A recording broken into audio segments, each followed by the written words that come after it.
Defence agreement किया है। और अब पाकिस्तान का आसिम चुनीर तुर्की और कतर के साथ भी हमारे साथ कौन है भाई? चाइना हमारे साथ है, नेपाल हमारे साथ है, बांग्लादेश हमारे साथ है, पाकिस्तान हमारे साथ, तुर्की हमारे साथ है, अजरबैजान हमारे साथ है, आर्मीनिया हमारे साथ है, अमेरिका हमारे साथ है, फ्रांस हमारे साथ है, जर्मनी हमारे साथ है। सिर्फ हमारे साथ हमारे इलाके में पता है कौन है? जिसे योगी जी चिंगार का कहते थे ये तालिबानी है महोदय, ये तालिबान का सपोर्ट कर रहे हैं कांग्रेसी। हकीकत यह है कि आज की मोदी सरकार के साथ सिर्फ तालिबान है। हिंदुओं का अपमान नहीं हुआ। राजधानी दिल्ली में भारत माता की छाती पर तालिबान का दूतावास खुला हुआ है। बोर्ड पर अगर अकबर रोड लिखा है तो जाकर उसको काली पोत रहे हैं। तुम्हारी औकात अगर है मां का दूध पिया है तो अपनी सरकार से सवाल करो कि तुमने तालिबान को हाथ मिलाकर अपने मुल्क में बुलाया क्यों? तालिबान की सरकार को मदद दे क्यों रहे हो?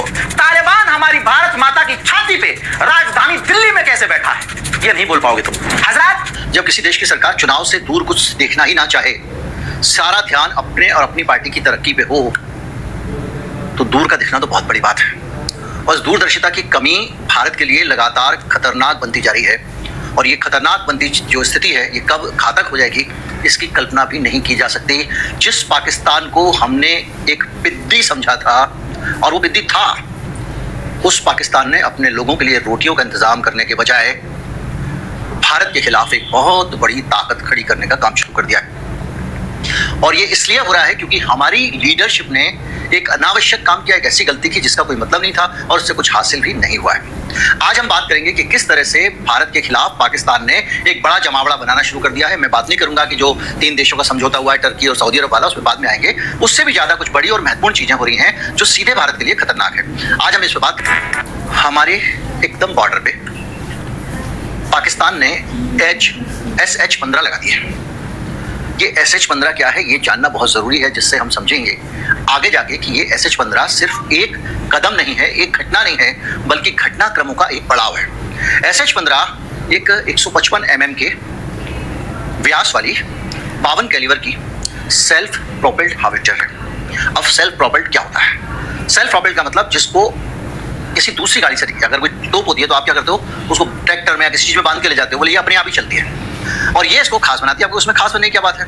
इसको खास इसलिए बनाती है क्योंकि ये चाइना में PCI 181 नाम से जानी जाती है, और खास इसलिए बनाती है क्योंकि इसके अंदर सेल्फ प्रोपेल्ड होने के कारण शूट एंड स्कूट की सुविधा है। अब ये क्या होती है शूट एंड स्कूट की सुविधा? वैसे समझिए इसको सरल तरीके से भाई साहब, जो आमतौर पे ज्यादातर तोपों में नहीं होता है, इसलिए आपको इसमें अचरज होगा, इसलिए आपको ये विशिष्ट है, ये पता लगेगा।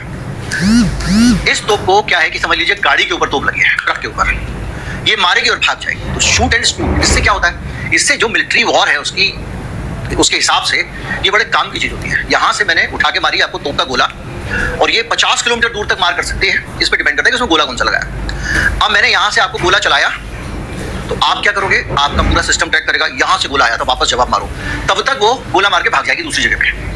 और इसकी रफ्तार थोड़ी बहुत नहीं, 90 किलोमीटर की रफ्तार से भाग सकती है। तो चीन की ये तोप उसने हमारे बॉर्डर पे लगा दी है। अब हमारे बॉर्डर पे लगा दी है तो इसका सीधा मतलब ये है कि ये खतरनाक तोप, जो एक ब्लाइंड जिसको कहते हैं, वो बम्बार्डमेंट के लिए नहीं है। इस तोप के अंदर ऑटोमेटेड सिस्टम लगे हुए हैं जिनके जरिए ये बड़े प्रिसिशन के साथ ही फायर करेगी, कहीं पे भी नहीं होगी। पाकिस्तान ने इसको लगाया है कि जो इंडिया फेसिंग फॉर्मेशंस हैं, जहां पे भारत की सीमाएं, भारत से मुकाबला है, वहां पे लगाया। अब आप जो कहेंगे वो कहेंगे तो क्या बिगाड़ लेगा, लगाने तोप वगैरह वगैरह, लेकिन LOC इंटरनेशनल बॉर्डर से जुड़े हुए संवेदनशील जगहों पर जब 250 तोपें लगा दी जाएंगी तो आपको सोचने के लिए मजबूर होना पड़ेगा कि भाई ये नौबत आई क्यों, ये नौबत क्यों आई, कैसे आई। इसको समझने से पहले आप ये जान लीजिए कि इससे ठीक पहले एक और घटनाक्रम हुआ था। घटनाक्रम हुआ था कि साउथ मक्का में 3 देशों के लोग इकट्ठे हुए, पाकिस्तान हुआ, सऊदी अरब हुआ और टर्की हुआ। इन तीनों लोगों ने मिलकर तय किया जो हम तीनों एक, हमारा तीनों का दुश्मन कॉमन होगा। मतलब ऑफेंस में नहीं, पाकिस्तान अगर किसी पे हमला करे अफगानिस्तान पे तो ये नहीं टर्की पहुंच जाएगा, लेकिन अगर पाकिस्तान पे कोई हमला करेगा तो बचाने आ जाएगा। यानी एक दूसरी सेफ्टी उसने ली तगड़ी वाली कि भाई मेरे लिए सऊदी अरब खड़ा होगा और मेरे लिए टर्की खड़ा होगा, यानी भारत हमला करे तो मैं इन दोनों से सेफ रहूंगा। इस पूरे गठबंधन को पूरा चॉकआउट करने में मुनीर और शहबाज शरीफ, जिनको हम लल्लू पंजू समझा करते थे, उन्होंने बेहतरीन भूमिका निभाई। उससे थोड़ा पीछे और चले जाइए तो यही ईरान बड़े मजे से, यही पाकिस्तान, माफ कीजिए, बड़े मजे से ईरान और अमेरिका के बीच में वार्ता कराना है। आप सोचिए, एक तरफ सऊदी अरब से संबंध बना रहा है, दूसरी तरफ ईरान से संबंध बना रहा है और एक बेहतरीन कॉम्बिनेशन बना रहा है डिप्लोमेसी के फ्रंट पे। हम जाते हैं, गले मिलते हैं, हम जाते हैं, डांस देखते हैं, हम जाते हैं, ढोलक बजाते हैं, बांसुरी बजाते हैं और आ जाते हैं। और वो सीरियस तरीके से हमको फॉलो कर रहा है। डोनाल्ड ट्रंप को सीधा हमारे खिलाफ छोड़ दिया उसने। आप सोचिए कि वहां के आर्मी चीफ को, जो फील्ड मार्शल है उनका, उसको बुला के डोनाल्ड ट्रंप लंच में बुला रहे हैं। उसी दौरान मोदी जी जब ट्रंप से मिलने जाते हैं तो वो व्हाइट हाउस में बाहर उनको लेने नहीं आते हैं, स्टाफ को भेज देते हैं। और ये पूरा का पूरा जो वो कर रहा है, इसको करने के साथ साथ शहबाज शरीफ भी लगा हुआ है, मुनीर भी लगा हुआ है और उनकी कितनी मल्टी डायमेंशनल फॉर्मेशन है कि देखिए, सऊदी अरब और ईरान एक दूसरे के दुश्मन है लेकिन पाकिस्तान के दोस्त हैं। और डोनाल्ड ट्रंप ने उसके बाद से लगातार पाकिस्तान को कुछ ना कुछ, अभी आएंगे कि हमारी वाली गलती क्या थी, पाकिस्तान को कुछ ना कुछ दिया है, हर फ्रंट पे दिया है। हमसे छीन रहा है, हमारे ऊपर टैरिफ लगा देता है, ये लगा देता है। अभी फिर 100% टैरिफ लगाने का ऐलान कर दिया। पाकिस्तान के अंदर क्रिप्टो लगाएगा, पाकिस्तान के अंदर सोने का खनन करूंगा, वहां से मैं तेल निकालूंगा, वहां से मैं वो लिथियम निकालूंगा, ये सब करता रहता है बीच बीच में, आप सब देखते रहते होंगे। उस पाकिस्तान के साथ जो चीन के साथ भी दोस्ती रखे हुए, आज चीन उसको गन दे रहा है, भारत के खिलाफ तोप दे रहा है। यानी पाकिस्तान, चीन और अमेरिका के बीच में पंगा है लेकिन उनके दोनों के साथ दोस्ती निभा रहा है। तो आप उनको कितना भी बुरा भला कह लो, वो हमारे दुश्मन है, लेकिन उनकी डिप्लोमेसी हमारे खिलाफ लगातार कामयाब हो रही है। वो क्यों हो पा रही है, इसको भी अगर हम समझना चाहें तो थोड़ी देर में समझेंगे। लेकिन अभी कुछ चीजें, डोनाल्ड ट्रंप ने भारत के साथ क्या क्या किया मुनीर को हलाल खिलाने के बाद। लेकिन मुनीर को लंच पे बुलाने के वाली कहानी बचाएंगे। इस बीच में हम ये जान लें कि पाकिस्तान ने सिर्फ ये तोपें हासिल नहीं की हैं, बहुत सारे हथियार उसको मिले हैं, जिसमें आप कह सकते हो CH-4, CH-5 long range drones मिले हैं जो दूरी तक जाके मार कर सकते हैं। लैटरिंग एम्यूनिशंस, ये क्या होते हैं, ये ऐसा जहाज होता है जो उड़ के जाता है और खुद ही घुस जाता है और फट जाता है, जिनका इस्तेमाल भारत ने किया था भी पाकिस्तान के खिलाफ ऑपरेशन सिंदूर में। टर्किश ओमटास और एंटी टैंक मिसाइल मिली है उसको, एरिक्स ओमटास, 2 एंटी टैंक मिसाइल हैं जो टर्की की बनी हुई है, वो पाकिस्तान को मिल गई हैं। और ये बहुत सारी कैपेबिलिटीज उसको मिल गई हैं। ये एक पैटर्न दिखा रहा है जो लगातार, कहाँ एक आर्टरी जो वल्नरेबल होती थी, जिसको कोई भी घुस के मार दे, जिसका सर्विलांस कमजोर था, जहाँ ड्रोन की कमी थी, जिसको क्लोज एयर सपोर्ट की जरूरत थी, वो आज एक मजबूत देश बन गया है। अब आप थोड़ा सा डोनाल्ड ट्रंप की मोहब्बत, जिसको माई फ्रेंड डोनाल्ड, अब की बार ट्रंप सरकार करते रहते थे, हम गले मिलते थे, उस डोनाल्ड ट्रंप ने लगातार पाकिस्तान के साथ मिलकर हमको कैसे जलील किया, जलील का मतलब होता है बहादुर आदमी, जलालत वाला, जलील किया। इसका आप अंतर समझें तो उसने बाकायदा, ट्रंप ने एक तो बार बार ये कह रहा भी, फिर कह दिया उसने कि इनकी लड़ाई हमने रुकवाई थी। अब लड़ाई हमने रुकवाई थी से मोदी जी क्यों जलील होते हैं, इसको समझिए आप। भारत, इंदिरा गांधी के समय एक समझौता हुआ, शिमला समझौता। अब शिमला समझौते के तहत भारत जो है वो, ये तय है कि भारत और पाकिस्तान आपस में मामलों को सुलझाएंगे। ये भारत के लिए बहुत फायदे की चीज है, क्योंकि भारत और पाकिस्तान मिलकर मामले सुलझाते हैं तो पाकिस्तान की तरफ से कोई तीसरा देश नहीं आ पाएगा। अमेरिका लंबे समय से उसकी तरफ से तैयार बैठा हुआ आने के लिए।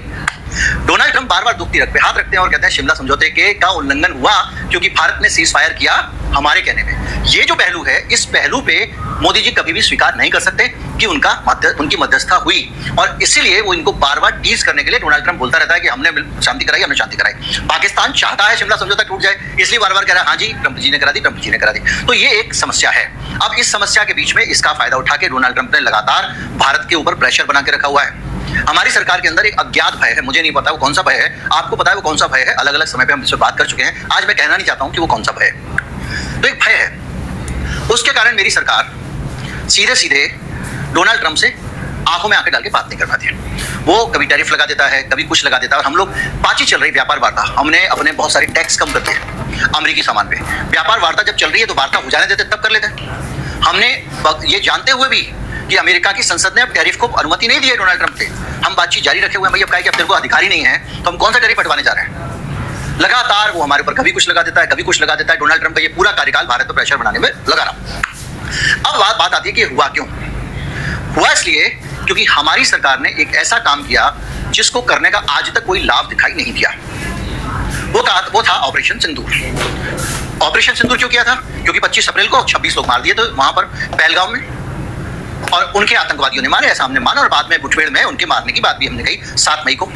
लेकिन हमने क्या किया, उस एक दुर्घटना के बाद में, एक आतंकवादी वारदात के बाद में, उस आतंकवादी वारदात का जो तरीका था वो भारत की सांप्रदायिक विभेदवादी राजनीति को मजबूत करने और समाज को बांटने वाला था। धर्म पूछ पूछ के मारा गया। पाकिस्तान ये जानता है कि इन लोगों को आपस में जितना लड़ाओगे उतना मजा आएगा, तो हो सकता है पाकिस्तान ने ऐसा किया हो, लेकिन इसका लाभ भी यहाँ की राजनीति को मिलता है, तो हो सकता है यहाँ की राजनीति ने कुछ लाभ खोजा हो, उसमें हमें नहीं पता, हमें उसमें जाना भी नहीं है। और हमको क्या लगता है, इससे ज़्यादा फर्क भी नहीं पड़ता। लेकिन उस घटना के बाद भारत सरकार ने पाकिस्तान पे अटैक किया, ये कहा कि हम टेररिस्ट इंफ्रास्ट्रक्चर पर स्ट्राइक कर रहे हैं। भारत का मिलिट्री ऑपरेशन हुआ, उसके बाद में हमारे कई एयरक्राफ्ट खोए, ऐसी खबरें आई। भारत ने दुनिया भर में अपने पार्लियामेंट्री डेलीगेशन भेजे, दुनिया भर में हर जगह जा जाके हमारे प्रतिनिधिमंडल जा रहे थे, कहीं शशि थरूर जा रहे थे, कहीं कोई जा रहे थे, भारत का पक्ष रखते हैं। हाथ में क्या आया? कितने देशों ने हमारा समर्थन किया, कितने देशों ने कहा कि पाकिस्तान, ये जरूर होने लगा कि भैया पाकिस्तान को सबूत देना चाहिए था, हमला नहीं करना चाहिए था, ये बयान आने लग गए। अब आप सोचिए, उसके बाद में अमेरिका अपने घर पे वो लंच पे बुला रहा है मुनीर को, डोनाल्ड ट्रंप हलाल खिला रहा है। इसके साथ बहुत सारी चीजें हो रही हैं। जब हमारा ये जो ऑपरेशन रुका, डायरेक्टर जनरल मिलिट्री ऑपरेशन के कारण रुका, दोनों की बातचीत के कारण, लेकिन डोनाल्ड ट्रंप को ये बात पहले से कैसे पता थी कि इनका हमने समझौता करा दिया है? ये बड़ी और चिंता की बात है, उसने पहले इसका ऐलान कर दिया, जबकि हमारी बातचीत चली रही थी और हमने तो इससे पता, इससे ये शक पड़ा कि उन्होंने कराया। लेकिन जो भी चीजें हुई, उनका जो परिणाम ये था कि हमने ये कहा कि अब हमने होश ठिकाने कर दिए हैं, अब हिम्मत नहीं है किसी भी तरह से पाकिस्तान की आतंकवाद फैला सके। अनकंफर्टेबल डेवलपमेंट बहुत सारे हुए, जैसे मुनीर को बुलाना हुआ, जैसे और भी बहुत सारी बातें, 25-30 बार वगैरह वगैरह। एक पाकिस्तान जैसा देश सीधे व्हाइट हाउस को एक्सेस हासिल कर लेता है। पाकिस्तान को अमेरिका भारत की बराबरी पे रख के बात करने लगता है और इस बात को लेकर काफी चिंता जताई जाती है कि इससे पहले। हेलो अस्सलाम वालेकुम, मैं मोहम्मद अनीफ, आप देख रहे हैं टुडे न्यूज़ 002। गाइस, इंडियन साफी जो है ना अपने गवर्नमेंट पर पट पड़ा।